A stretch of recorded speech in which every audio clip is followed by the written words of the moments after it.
always on the go, but the day just won't be one without your Hollywood fix. Let Golden State Media Concepts Entertainment Podcast take care of that. An all-inclusive look of pop culture.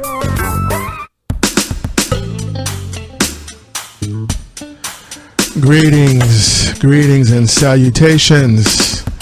Hello, people of Earth and the known universe. You're listening to Golden State Media Concepts Entertainment Podcast. I am your host, Keith, formerly called Captain Keith. Shout out to Mariano for that. Hey, let's get to it, folks. Hope you're having a good day. I know I am. Today's entertainment news. Kendrick Lamar, folks. Yes, the rapper from Compton on Aftermath and Top Dog Records. He has done something that no other rapper has ever done before in the history of mankind. So, I mean, I can make you guess, but you probably wouldn't guess it. So, of course, he's gone platinum a few times. So that's not it. It's not it. He's rocked shows all over the world. So that's not it. He's made great albums. So that's not it. So what is it? Kendrick Lamar has recently just won the Pulitzer Prize. It's considered like a hip hop, a triumph of sorts. Yeah, it is a triumph. I mean, it is a monumental moment in hip hop. So it's just really interesting too, because this has been a good year for Kendrick. If you can recall, in 2015, he was nominated 11 times at the Grammys for his album To Pimp a Butterfly. And, it's a great record. It's a great experimental album. But he didn't take home anything. So, he got, that album lost to Taylor Swift's 1989. Yeah. So that was in 2015 that happened. So I was like, okay, all right, chalk it up for a loss. So, but, for the 60th Grammy Awards, this past February, he was nominated for his fourth studio album, Damn. And, well, that one took home the gold. He won a few Grammys for that one, so he did well. But yeah, it's just really interesting and fascinating that, because, the Pulitzer Prize usually goes to like award-winning journalists, and writers and things of that nature, And other musicians have won the Pulitzer Prize, but it's never been, a rap star, a hip hop artist. So, and I can recall too, a year ago, or has it been 2 years now, where with Prince and David Bowie and Maurice White, a lot of people we lost. And David Bowie stated before he died that he had been listening to Kendrick Lamar. So when you have a rock and roll icon like David Bowie stating that he likes Kendrick Lamar, I mean, that makes your ears and your eyebrow pop or perk up like, So if Bowie, who's a legend, who's musically brilliant, likes this rapper from Compton, what's going on with this guy, So, and Damn is a great album. I have that album. I bought that album 3 times. I've got the clean version, the collector's edition, and the regular version. So yeah, that's how much I like that record. So haven't had a chance to see him live yet, but I'm looking forward to it. But yeah, it's a great record and it's a defining moment. And whenever any artist makes a great record, a lot of times it's hard to, you can't reproduce that moment again. You can only move on and evolve from there. But it's always, that's what's the great thing about art, whether it's, music, painting, poetry, whatever you're doing as an artist, it's always a moment in time that's being, encapsulated. So, this is a great thing for Kendrick. So very, very happy for him. So, I mean, this happened this past Monday. He's the first non-classical or jazz artist to win the Pulitzer Prize. So, in 75 years of the Pulitzer Prize for music, no hip hop album has ever been nominated. So he made history. So we're happy for you, Mr. Lamar. Keep up the good work. It's good stuff. Yeah, I'm still in shock about that. That's amazing. So in more entertainment news, I can talk about that all day, so I won't do that. But in more entertainment news today, so what do a professional wrestler and a rap group have in common? So I should have made that one of my show descriptions for today. But, there was just so much going on. Yes, Offset and Metro Boomin, they bring out Ric Flair to perform the Ric Flair drip on The Tonight Show with Jimmy Fallon. And I got to tell you guys, I saw that performance online, and it was really cool. So yeah, Ric Flair, the Nature Boy. Yeah, you made it when people start writing songs about you and do a tribute to you. So yeah, when you see the performance on The Tonight Show with Jimmy Fallon, it was so of course the Roots are supporting and backing up Offset and Metro Boomin while he's performing the Ric Flair drip, and Offset's got his purple wrestling robe on. It's very similar to what Ric Flair wears, but it's purple. And he's doing his thing. He's got his bling, and he's rapping, and he's rhyming, and the crowd's digging it. And all of a sudden, from out of nowhere, Ric Flair comes up. Let me paint the scene. So when he performed this song on The Tonight Show with Jimmy Fallon, he had a wrestling match, a wrestling ring. So he was in the middle of the wrestling ring. So it was an actual wrestling ring, and he's in the middle of it rhyming.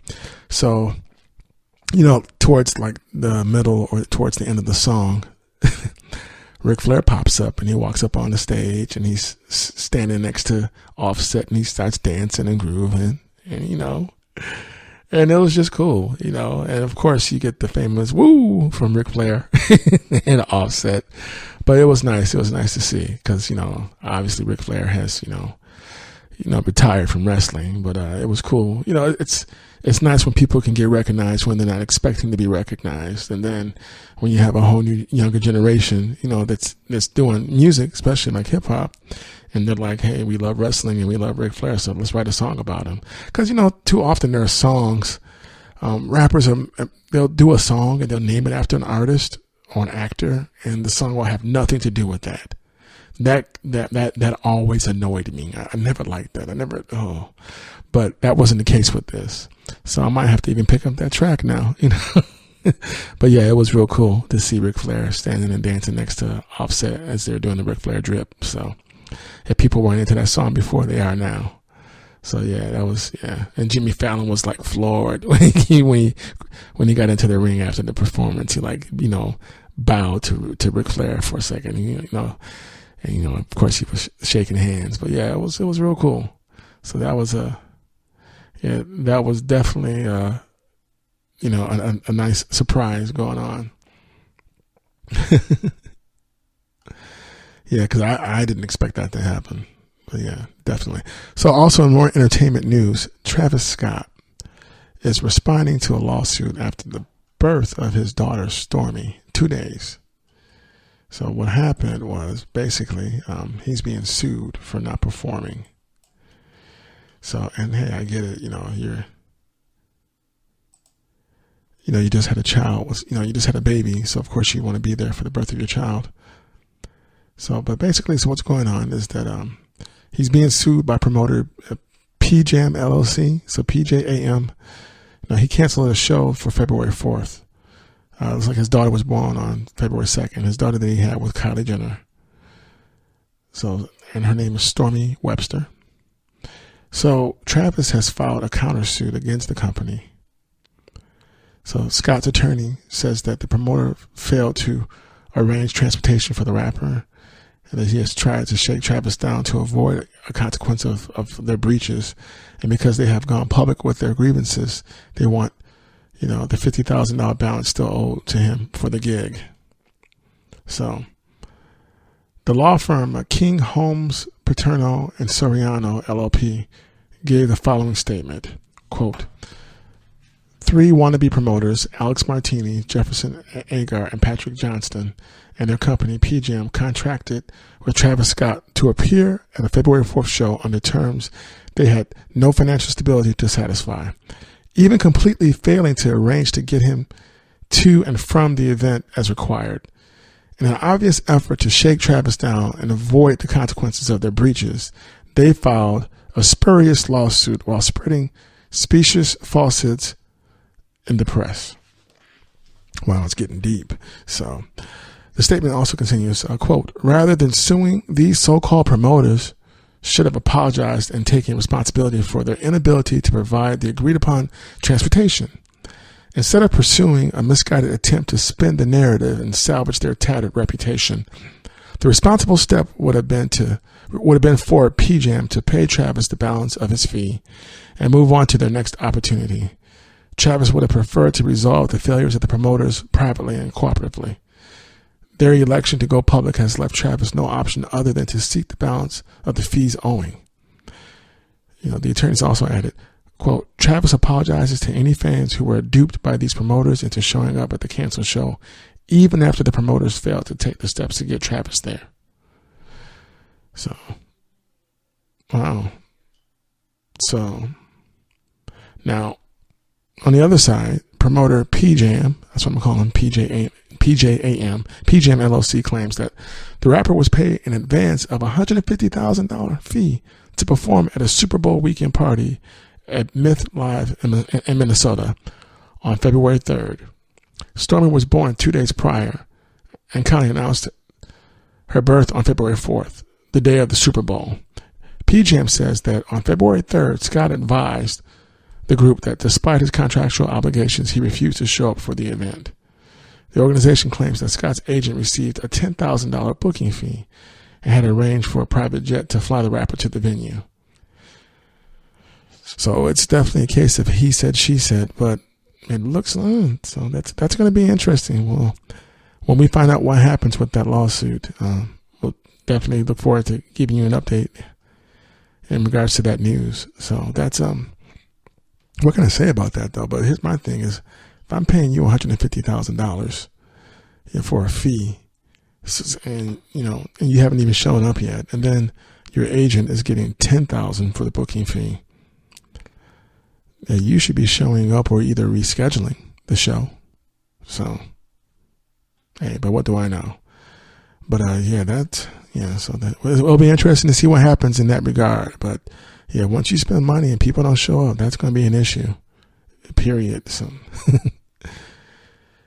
So the next question is, so we already know, if you didn't know, Khloe Kardashian had a baby girl with Tristan Thompson, her boyfriend, last week. And now, and of course, Kim and Courtney and Kendall, they all flew into Cleveland on Tuesday.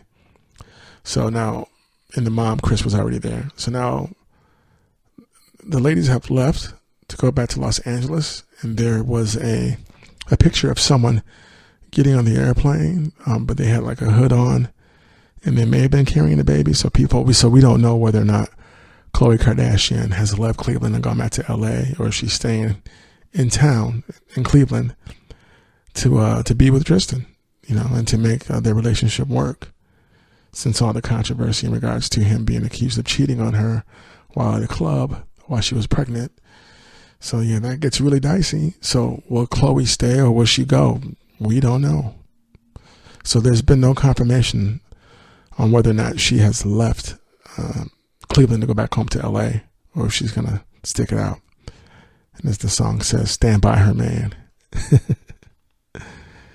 So we shall see. We shall see.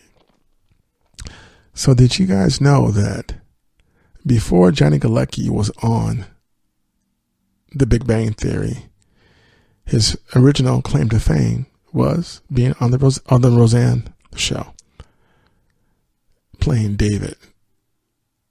And David, I believe, is David was the boyfriend to Sarah Gilbert's character. Yeah, Darlene. And yes, and before Sarah Gilbert was on The Talk, her claim to fame was Roseanne. Yeah, I need to catch up on the new episodes, but the show is real funny. I enjoyed it. So yes, Johnny Galecki is actually returning to Roseanne for this season. So, and they say he's returning to break some hearts.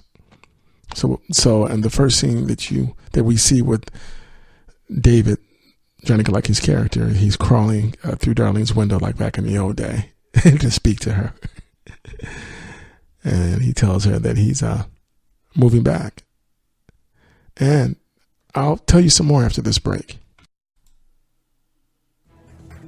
Want to find out what movies to go see? Then check out the GSMC Movie Podcast. It's your ticket to the latest movies, whether it's a new blockbuster event, romantic, comedy, or action flick. This show has got it all covered. They talk some what to go see now. Don't bother. What's hot on Netflix and everything in between. That's gsmcpodcast.com/movie-podcast. When it's all about the movies, it has to be this new show. Don't forget to like them on Facebook and follow them on Twitter. Visit gsmcpodcast.com for more info.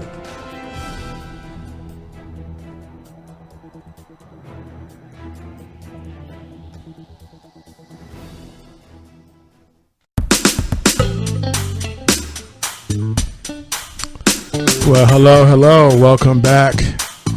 You're listening to Golden State Media Concepts Entertainment Podcast. I'm your host, Keith. And we were talking about Johnny Galecki, who is from The Big Bang Theory, and he's originally from The Roseanne Show. So, breaking down scenario, what happens with his return. Johnny Galecki's character, David, he announced his return to his daughter. Her name is Harris. When she found out, she smashed a bunch of cakes in the grocery store after getting his text. She didn't believe that he was coming back. So basically, he comes back to the show. And when Darlene sees him, she thinks, oh, everything's going to be great. Well, he's coming back, for his kids, but that seems to be about it. So it looks like it's going to be really interesting to see him back in the cast now, to see that old chemistry with that show. So the Roseanne Show is doing very well right now. So people are excited to see there'll be a season 12. So only time will tell. But yes, if you are a fan of Johnny Galecki from Big Bang Theory, you should check him out in his original roots with the Roseanne Show. He was great on that show. You should check him out, definitely. And if you would like to talk with Sarah Gilbert, you should check her out as Darlene. She was always funny as Darlene on the Roseanne Show. And in more entertainment news, Ariana Grande, let me say that name properly, resurfaces on Twitter to tease new music. So she's letting you know, hey, I'm coming back. I've got a new album coming out soon. So what she did, it's been like a 5-month absence for her from Twitter. So, but she did a single tweet. It was like a teardrop emoji. And it was causing fans to speculate, well, what's this teardrop for? What's going on? So, but it just seems like, looks like her mom, Joan Grande, and brother, Frankie Grande, and manager Scooter Braun also tweeted the same emoji. So it sounds like a nice marketing campaign for what's up and coming with Ariana. She later tweeted the phrase, "No tears left to cry." So when fans saw Grande wearing that, wearing on a sweater, she was wearing that on her sweater. So they're thinking, oh, well, maybe this is the name of her new album. So we don't know. So, and it's been mentioned that she's used this type of method before on the previous album, Dangerous Woman. So, and her mom and brother were also wearing the sweater in their post as well. So look forward to Miss Grande having some new music for everyone. That should be exciting. And with keeping up with the Kardashians, we already spoke about Khloe. So looks like Kim Kardashian, she's keeping busy. Kim Kardashian goes topless in bed while sharing her favorite spa treatments. Yes. I'm not even making this up. This is real. So, Kim does love to flaunt her glowing skin. Very pretty lady. We all know Miss Kardashian. Yes. So she did a photo shoot, and there was a sexy topless photo shoot, and she was showing off her toned body and her absolutely radiant skin. This star has been, she has the best skincare routine. The money can't, the money. So let me rephrase that. she has the best skincare routine money can buy. But she also knows how to save her money when it comes to having an epic spa day in the comfort of your own home. So she gave some tips on her app, including tools and advice for getting smoother lips and, how to remove cellulite. So, so there's a picture online where you can see her in bed, posing. You couldn't really tell that she was a mom of three. I will say that much. Definitely. So, much respect to her and what she's doing.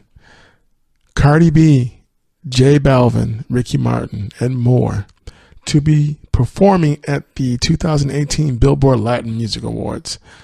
So that should be a lot of fun. That's a really cool combination of people.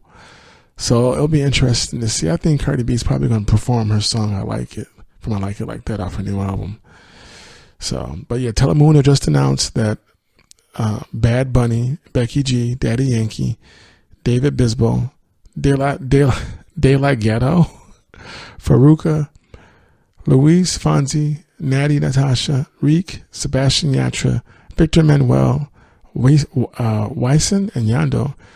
They've all joined the all-star lineup for the 2018 Billboard Latin Music Awards. So, and Cardi B, J Balvin, Karol G, Quavo, and Ricky Martin.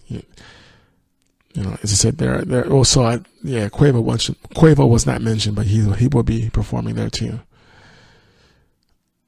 So, and then apparently last month they announced that the CNCO, Maluma, Sofia Reyes, Ozuna, Nicky Jam, Christian Nodal, Calibre 50, and Cheyenne will also be performing their latest hits on the big night.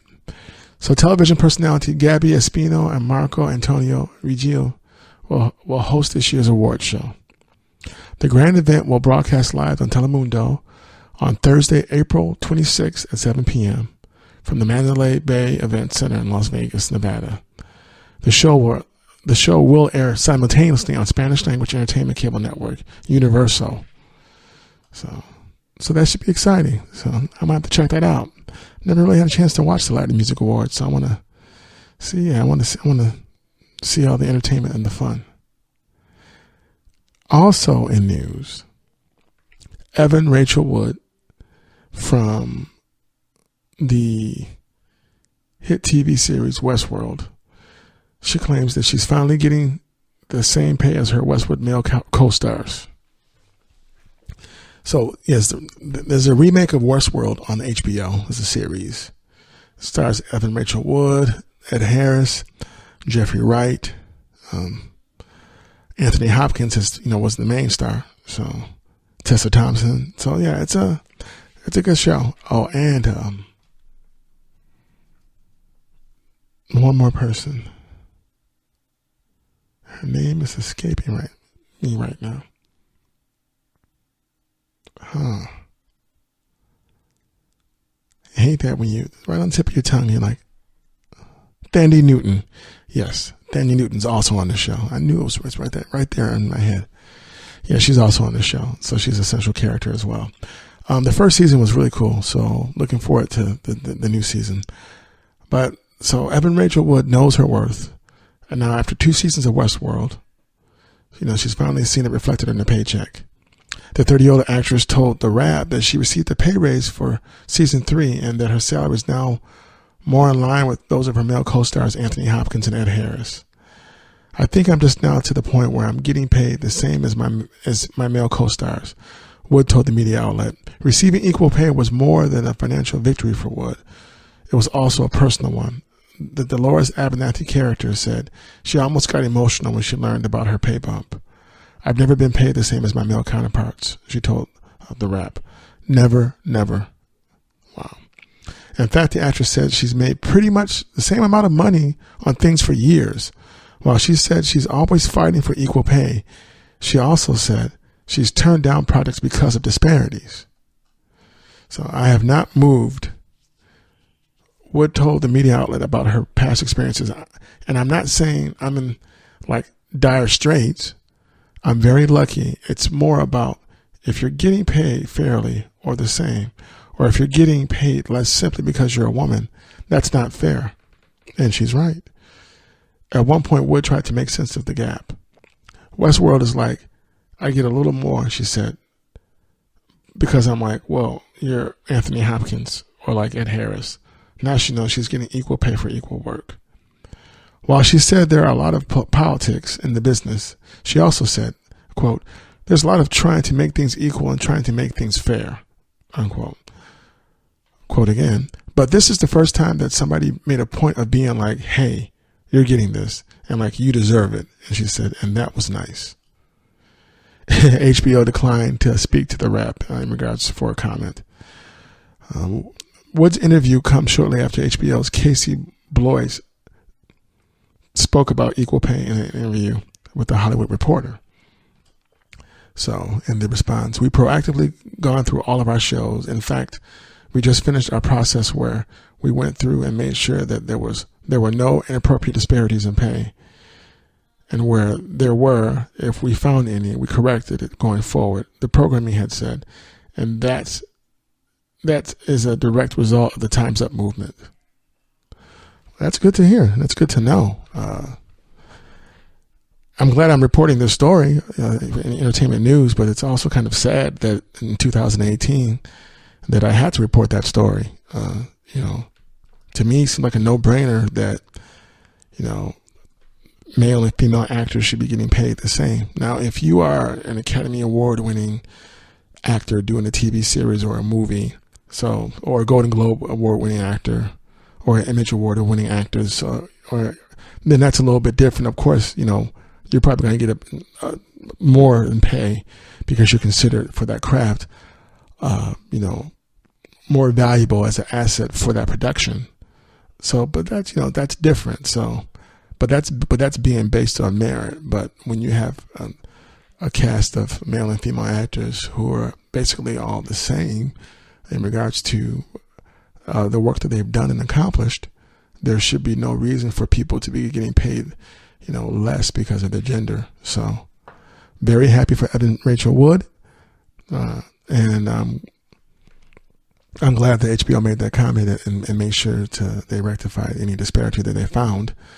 So, and I'm looking forward to watching the new season of Westworld. So, because the first one was pretty good, very dark and very good. So, yeah. So we're happy for Miss Evan Rachel Wood, and we look forward to seeing or learning that no longer becomes a problem in the entertainment business. So, and in more news, Brooke Burke opens up about David Charvet and their divorce. She states that this is all very fresh. So we learned on April 6th that, the former Dancing with Stars co-host had filed for divorce from her husband of over 6 years. And now, Ms. Burke is sharing her thoughts on the divorce, doing an episode of Steve, alongside fellow guests Tammy Roman and Tamar Braxton. So, okay, she was on the Steve Harvey show apparently. So I missed this episode. I didn't know I would have been watching that. So she started the discussion by talking about an interview that Kaylee Cuoco did with Cosmopolitan, in which she said that her divorce from Ryan Sweeting in 2015 almost ruined the word marriage for her, and how the person she ended up with was not the person she met. That doesn't sound too good. So how can people avoid letting one bad relationship experience ruin future relationships? Harvey asked, the trio of ladies that on this TV show. But isn't that about learning along the way? Burke replied. I mean, I just recently filed for divorce, so this is all very fresh and vulnerable for me. Of course it is, understandable. But my goal and my prayer is to move forward with an open heart and to take the beautiful memories and to learn from the challenges that I faced and not bring all the baggage, which is mine, and pass it on to someone else whenever that day comes.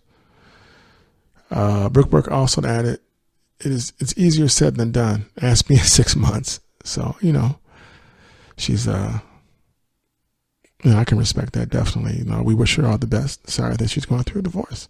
That's probably never easy for anybody. So and days after filing her divorce, she did a blog post on Modern Mom. So you may have heard that David and I are divorcing, she wrote. We have tried to keep our separation private for some time out of respect for our children and family. Although I believe this is a positive change, I am deeply saddened because I loved being married. It took me a long time to differentiate between giving up and letting go, and even longer to recognize when it was time to do so. She continued, we are still a family full of love. Simply redefining our dynamics, I believe this is a necessary decision for my entire family unit. So, Ms. Burke is seeking joint legal and physical custody of her 2 children with Mr. Charvet. She also has 2 children from her marriage to Garth Fisher. Okay. So we wish you all the best, Ms. Brooke Burke. And we'll be back with more after this break. Tired of searching the vast jungle of podcasts? Now listen close and hear this out. There's a podcast network that covers just about everything that you've been searching. The Golden State Media Concepts Podcast Network is here. Nothing less than a podcast bliss with endless hours of podcast coverage. From news, sports, music, fashion, cooking, entertainment, fantasy, football, and so much more. So stop lurking around and go straight out to the Golden State Media Concepts Podcast Network. Guaranteed to fill that podcast itch. Whatever it may be. Visit us at www.gsmcpodcast.com. Follow us on Facebook and Twitter, and download us on iTunes, SoundCloud, and Google Play.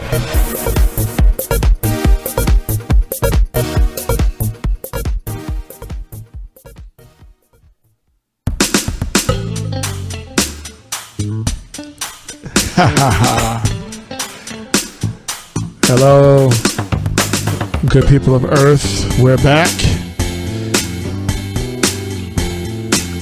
You are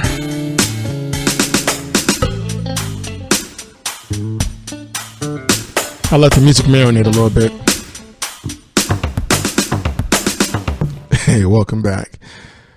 You're listening to Golden State Media Concepts Entertainment Podcast, and I'm your host, Keith. Good people of Earth and the known universe. What's going on? So, and we have some more great entertainment news for you. Steven Spielberg, people. Legendary, iconic director of E.T. and Jaws and Ready Player One and so many other films, Close Encounters. Steven Spielberg is the first director to cross the 10 billion at the box office. So, that's some great news. So let's find out some more about Mr. Spielberg and how that happened. So after 3 weeks in theaters, Ready Player One has earned $114.9 million in the U.S., bringing its global total to $475.1 million. But even more impressively, Steven Spielberg has made history, becoming the first director to see the gross of his movies exceed 10 billion worldwide. And that's not adjusted for inflation. 1993's Jurassic Park remains Spielberg's biggest commercial success, $984 million per Box Office Mojo. So, wow.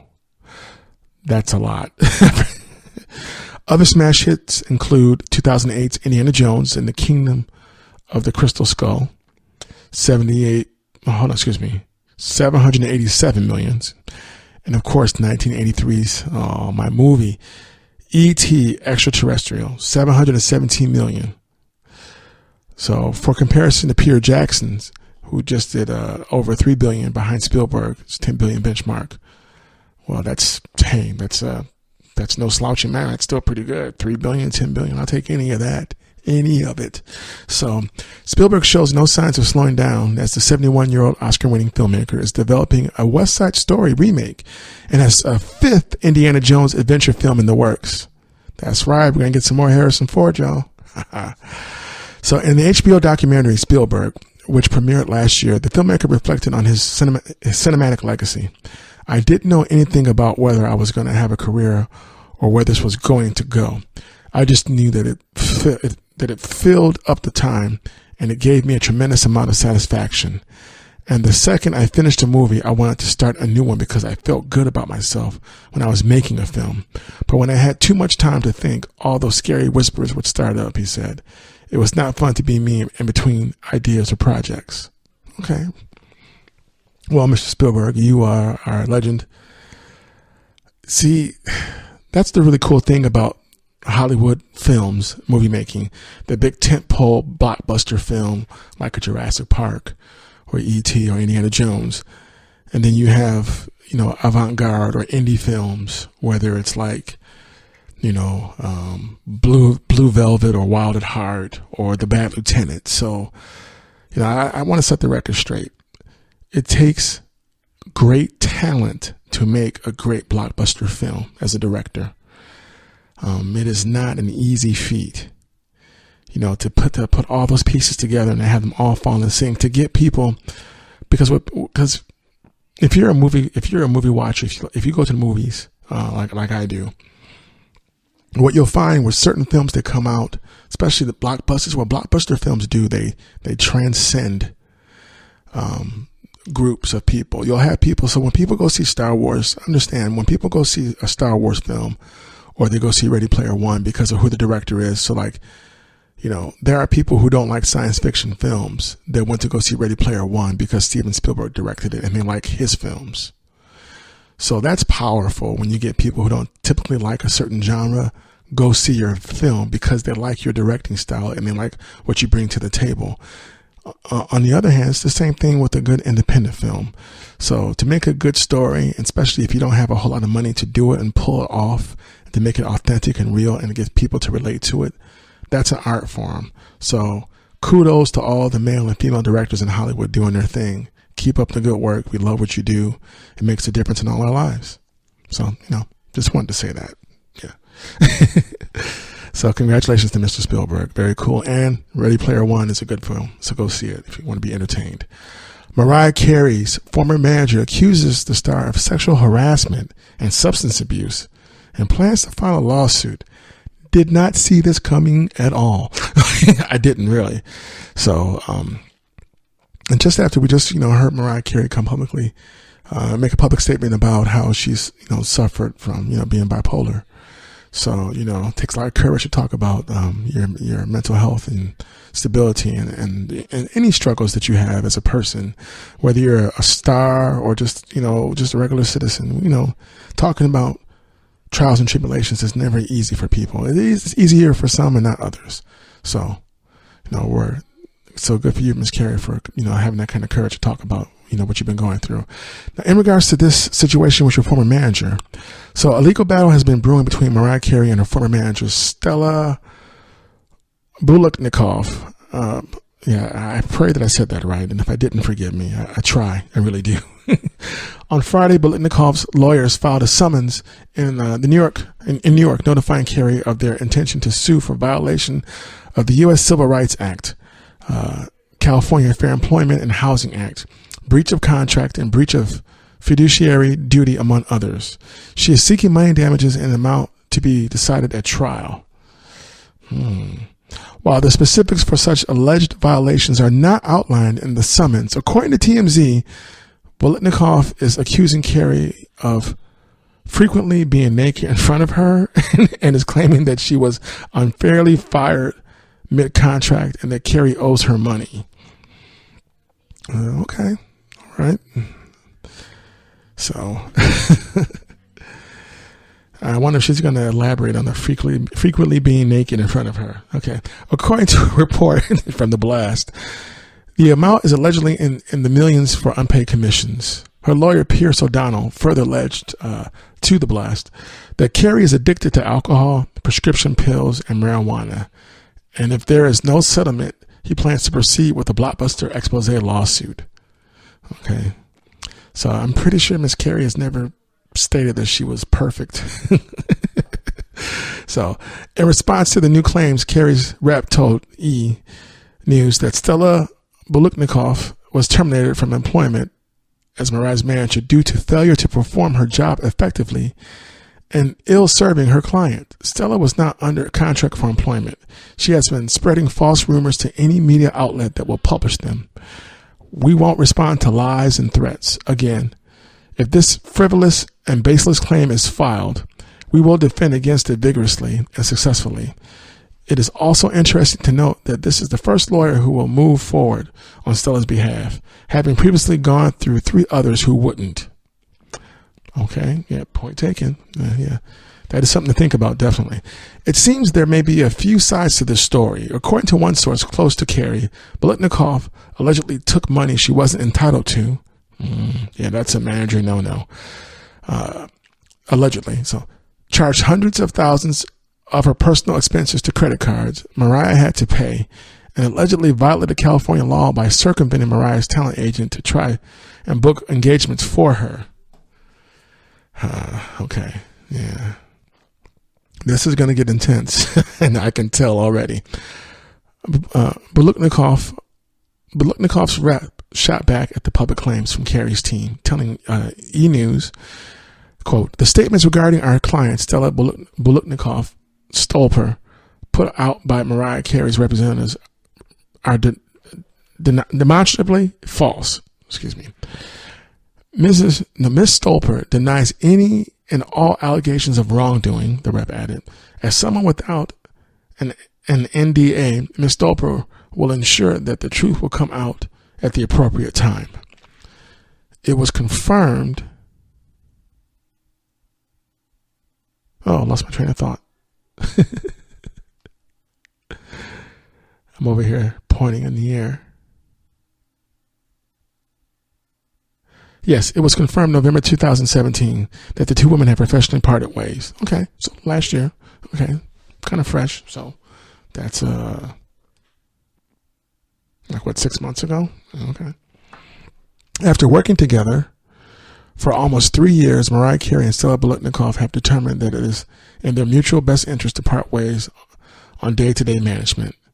A statement from Biletnikoff read, "During their time working together, they have accomplished great things, including most recently Mariah Carey's new music and motion picture projects for this upcoming holiday season. Mariah Carey and Stella Biletnikoff remain partners in a number of business ventures and will continue to support each other in those endeavors." So you know what that sounds like, right? It sounds like, okay, that official statement was read in November. Well, was that in November? Yeah, so that official statement was read in November. Okay. And at that time, it sounds like, this is just my opinion, my perception of what of the news that I've been given. It sounds like at the time, when they parted ways, Mariah still had some business ventures or endeavors with Ms. Biletnikoff. And looks like maybe upon further research or taking a more in-depth look at their business relationship, it sounds like maybe Miss Carey decided to terminate the additional business ventures that she had with Miss Biletnikoff. And if that was the case, then I could see how all of a sudden now there is this lawsuit pending or threatening to be filed. So it's going to be interesting to see how this all plays out. So we don't know, but it definitely seems like there are twists and turns to that story for Miss Carey and Miss Biletnikoff. But yeah, from just reading that though and researching this story, it sounds like everything was fine. But because my thing is, if you still have, other business endeavors, business ventures and other endeavors that you're going to be working with on her, I don't think you would be suing your business partner if you're still in business with them. That does happen sometimes because there's some different quirks and things, I think, but I don't think that would be the case in this regard. But it sounds like someone is trying to have a clean break and it's getting kind of messy. So, but we will find out. So, and we here at Golden State Media Concept will give you that entertainment news when we do find out. So you will know from us. Definitely. So there appears to be a very famous person who is, she tours a lot. She hasn't made an album in a long time. And, so many of us who are her fans wish that she would make a new record. And maybe she has been recording, but, if she has, it's been top secret. But there looks like there's going to be the 20th anniversary of her landmark album that won like over 4 Grammys. And you want to like, well, Keith, who are you talking about? Who's this person? So the famous Miss Lauryn Hill. Yeah, she announces her 20th anniversary tour for the Miseducation of Lauryn Hill. I can't believe it's been 20 years since that record came out. Man. Okay. Wow. Time really does go by. I'm going to talk to you guys more about that anniversary after this break. Golden State Media Concepts bring you Book Review Podcast, a haven for bookworms of all ages and the widest genres, from mystery to memoirs, romance to comedy, fantasy to sci-fi. If you love to read, this is the podcast for you. It's the Golden State Media Concepts Book Review Podcast.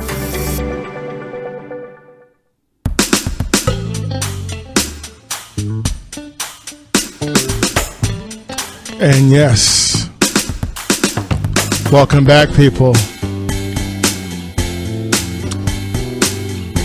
You're listening to Golden State Media Concepts Entertainment Podcast. I'm your host, Keith.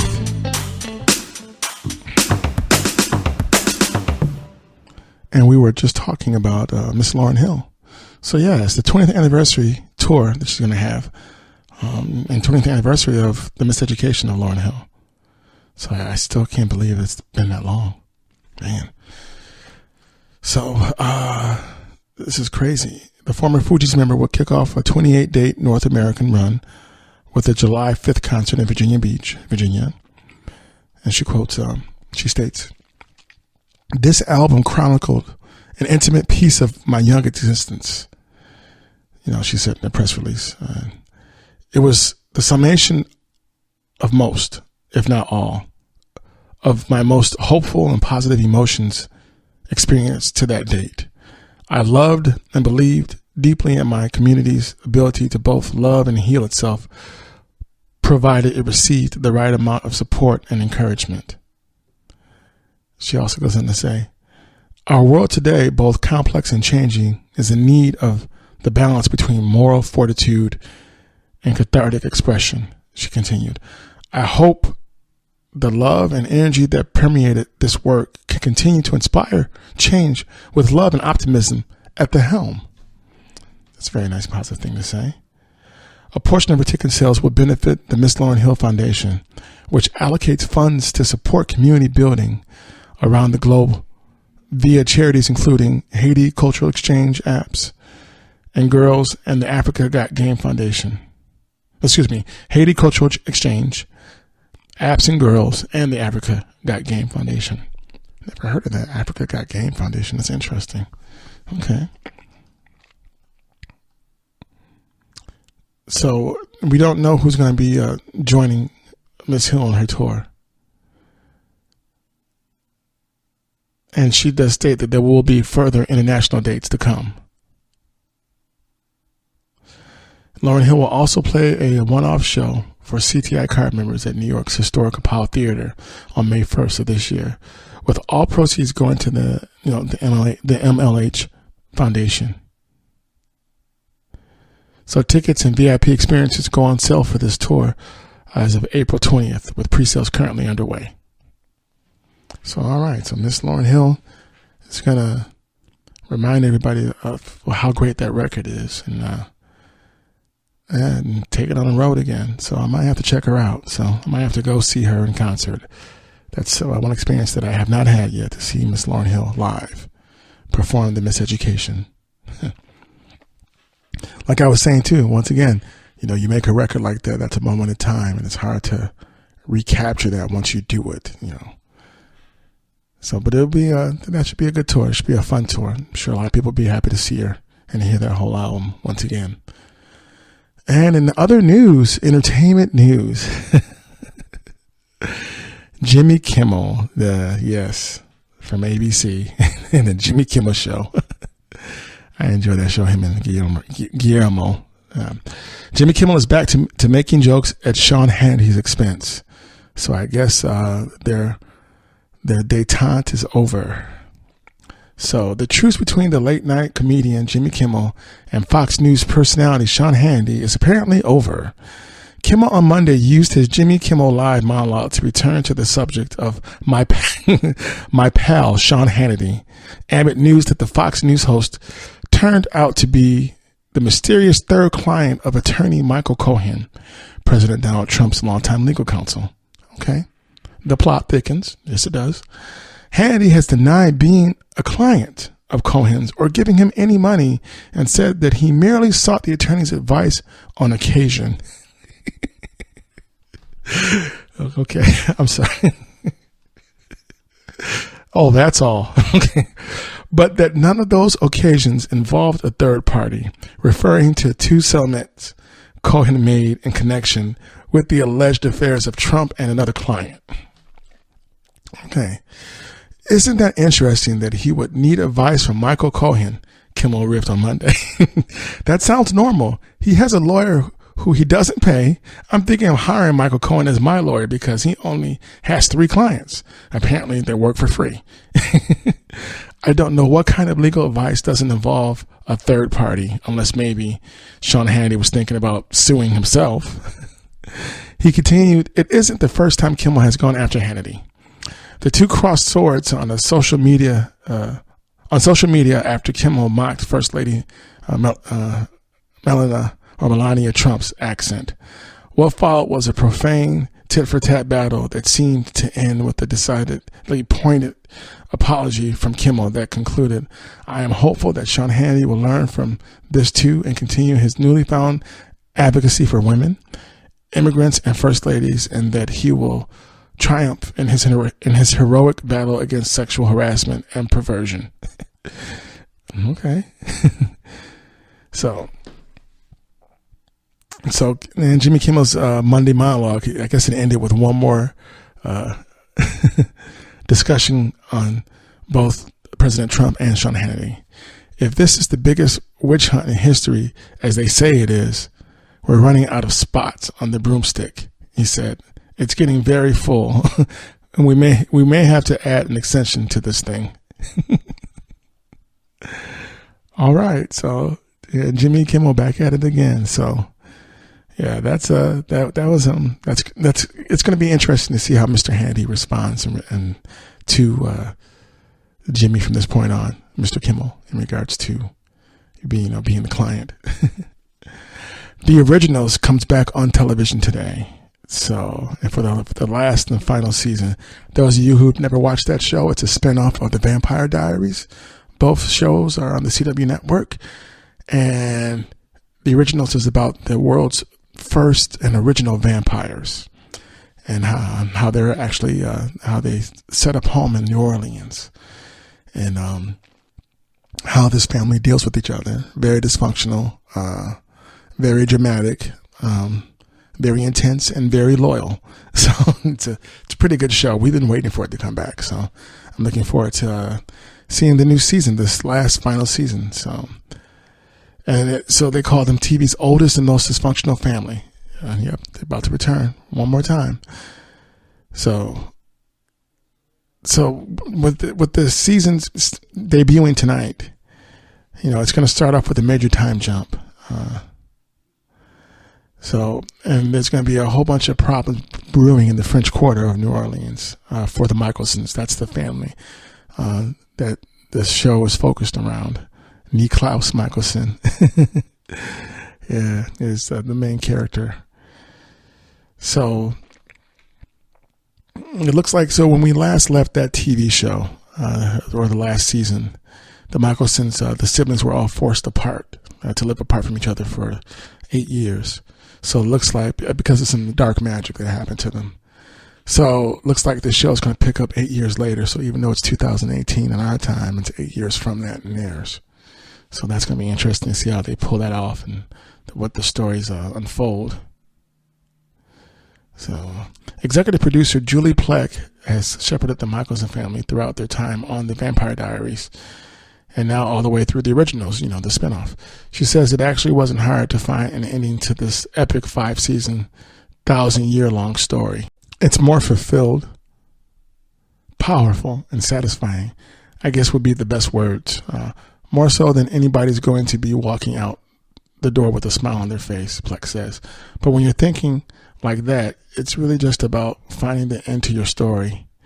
And when you've been telling a constant story all the way through, it's actually not that hard to find. While the originals will likely not end in the same way the Vampire Diaries did, Plex says that the final question, the conversation of the existence of peace, carries over into the originals for sure. The idea that there is something out there, even if it's just inside our character's head, it is something that they can hold on to, she says. Of course, the originals has always been more about its central family and their rather unusual love for each other. I think one of the reasons I love the show so much is because of the opportunity to tell a sweeping saga about a truly dysfunctional family raised in the shadow of physical and emotional abuse, bonded together by trauma and codependency, eternally in love and in hate with each other, and yet always bounded by the ties of blood and family. Pleck, ever the writer, explains. Yeah, that makes sense. I like that breakdown of the television show. That's all those things that exist and do exist.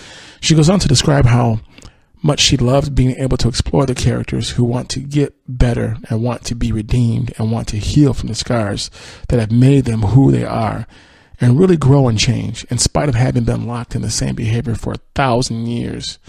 But ultimately, it all comes down to these two brothers, the ultimate codependent relationship. That's my bread and butter, Plex says, when we point out her penchant for codependent vampire brothers. Love, love, love codependency, she states. That's a reference to the Vampire Diaries. And then with Damon and Damon Salvatore and his brother, and his name is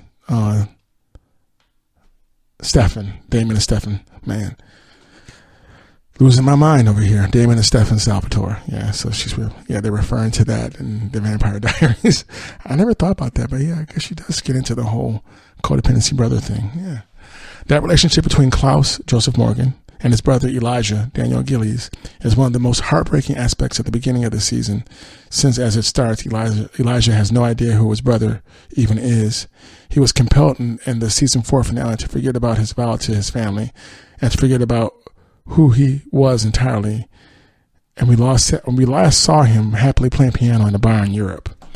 I forgot all about that. Yeah, that did happen. So that's going to be interesting to see how they play on that. Wow. Elijah's story will be told in full in one of the most beautiful episodes the show has ever done, taking a small break from some of the madness of the rest of the story. The war brewing back in the French Quarter.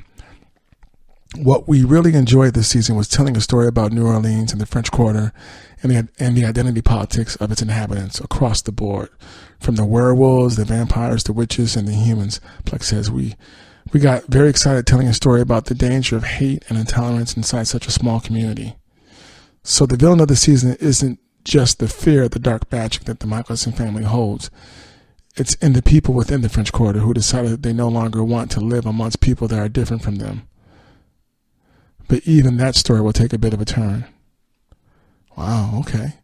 I'm excited about watching the season. That's going to be good. So, yeah, I'm really excited about that. And then in other entertainment news, so don't forget the originals airs tonight on the CW network. So, for season 5. And ending off the podcast, Prince death investigation. Minnesota authorities to announce potential charges. The investigation into the death of Prince may have a major development. On Wednesday, it was announced that Carver County Attorney Mark Metz will announce in a press conference on Thursday whether or not any person or multiple people will be charged concerning the death of the legendary singer. The conference comes just 2 days before the 2-year death anniversary of Prince. Oh, yeah. The press conference will take place at the Carver County Justice Center in Minnesota at 11:30 a.m. Prince was found dead in an elevator at his Paisley Park estate in Chanhassen, Minnesota. Man, it's been 2 years. On April 21st, 2016. In May 2016, a spokesperson for the U.S. Attorney's Office told ET that the DEA and U.S. Attorney's Office joined the local sheriff's department to determine the cause of death following reports of alleged drug abuse. In June 2016, the official autopsy report released by the Midwest Medical Examiner's Office called Prince's death accidental, listing the cause as fentanyl toxicity that was self-administered. A law enforcement source previously told CBS News that prescription drugs were found in Prince's possession and at his Paisley Park estate at the time of his death. Our source also previously told ET that the Purple Rain singer had a problem with the painkiller Percocet, which began shortly after he underwent hip replacement surgery in 2010. I suspected as such that it had to do with his hip replacement surgery, so he did have the surgery. Okay. Last April, obtained court documents in the death investigation of the singer. The results of the search warrant showed that bottles of opioid painkillers were found throughout Prince's Paisley Park compound. Some of the bottles were prescribed to Prince's longtime friend Kirk Johnson, which Dr. Michael Todd Schulenberg, a physician Prince saw before his death, claimed was done to protect Prince's privacy. Okay. I believe that, definitely. Johnson told authorities that he was unaware that Prince had an addiction to painkillers, but according to the search warrant, investigators were told by witnesses that the singer recently had a history of going through withdrawals, which are believed to be the result of abuse of prescription medication. Wow. Johnson's lawyer, F. Clayton Tyler, released a statement the statement states that after reviewing the search warrants and affidavits released today, we believe that it is clear that Kirk Johnson did not secure nor supply the drugs which caused Prince's death. There will be no further comment. As for Dr. Schulenberg, he left his job at North Memorial Medical Center nearly 3 weeks after Prince's death. His lawyer also gave a statement last spring regarding the investigation. Dr. Schulenberg has been and remains committed to providing full transparency regarding his practice as it relates to the Prince investigation. Amy S. Connors, a lawyer representing Schulenberg, said he has previously disclosed all information regarding his care and treatment of Prince to his former employer, law enforcement authorities, and regulatory authorities in the course of his complete cooperation with the investigation of Prince's death. There are no restrictions on Dr. Schulenberg. Medical license, and contrary to headlines and media reports published in the wake of today's unsealing of search warrants relating to the investigation, Dr. Schulenberg never directly prescribed opioids to Prince, nor did he ever prescribe opioids to any other person with the intent that they would be given to Prince. Prince, whose legal name was Prince Rogers Nelson, was 57 years old at the time of his death. So, rest in peace, and your anniversary is coming up, and you are missed, Mr. Prince Rogers Nelson. You're one of the best. So, thank you, people of Earth and the known universe, for listening to Golden State Media Concepts Entertainment Podcast. I'm Keith, and thanks for tuning in, and I will see you somewhere out in space. Take care. You've been listening to the Golden State Media Concepts Entertainment Podcast, part of the Golden State Media Concepts Podcast Network. You can find this show and others like it at www.gsmcpodcast.com. Download our podcast on iTunes, Stitcher, SoundCloud, and Google Play. Just type in GSMC to find all the shows from the Golden State Media Concepts Podcast Network. From movies to music, from sports to entertainment, and even weird news. You can also follow us on Twitter and on Facebook. Thank you, and we hope you have enjoyed today's program.